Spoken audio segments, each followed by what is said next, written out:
Hello, everyone. Welcome back to the Steve Show. Today, on the Steve Show, post-bariatric update.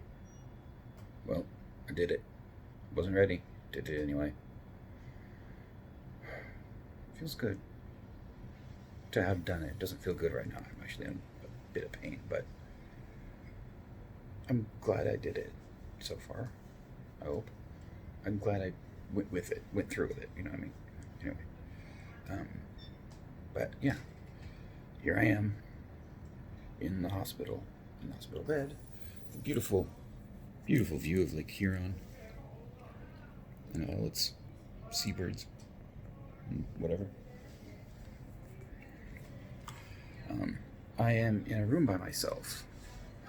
Sharon's room is down the hall. But that's good because it gives us an incentive to walk. So I've already walked once.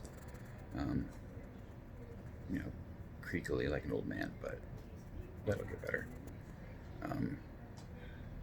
And I can't tell you how delicious ice chips are when you haven't had anything to drink in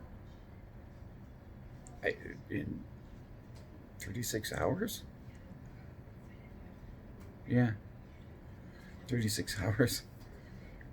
It's just an all IV all the time. So, yeah, bringing me ice chips and graduating to water. And soon I'll be getting some Jello. So, anyway, there we have it. That's the update. Things are going well. I'm not unhappy I did it yet. Reserving judgment, but either way, here I am. I did it. So I think it's going to be good. Everyone I've ever talked to says it's been life-changing in a good way, and I really hope it will be. So, oh, that hurt. Why do I get the hiccups? Right then. See ya.